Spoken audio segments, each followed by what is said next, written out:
So एउटा कुरा के थियो होइन कि धेरै जसो मान्छेलाई चाहिँ डाउट हुन्छ कि होइन जर्मनीमा आयो फर्स्ट इयर चाहिँ प्राइभेटमा पढ्नलाई, त्यसपछि चाहिँ अब नेक्स्ट प्रोसेस भनेको के हुन्छ कि होइन म चाहिँ if I want to change my university त्यसको चाहिँ प्रोसिजरहरू के हुन्छ होइन, त्यो चाहिँ डाउट हुन्छ कि मान्छेले चाहिँ कसरी गर्ने के गर्ने होइन, वेयर टु स्टार्ट होइन.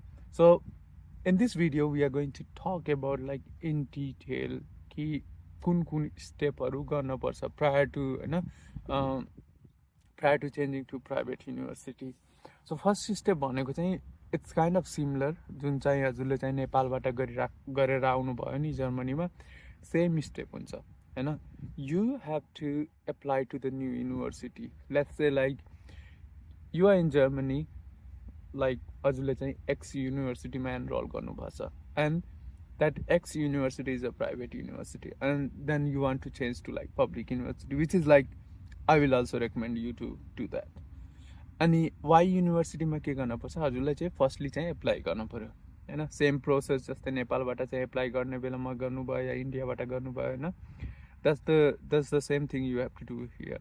सो हजुरले चाहिँ वाइ युनिभर्सिटीमा चाहिँ एप्लाई गर्नुभयो, देन भनेको चाहिँ हजुरको के नेक्स्ट स्टेप आउँछ कि just before getting offer letter होइन, तिनीहरूले चाहिँ हजुरबाट चाहिँ हजुरसँग चाहिँ सोध्छ कि if you are already in Germany or not होइन, then you have to like kind of like provide them X matriculation certificate.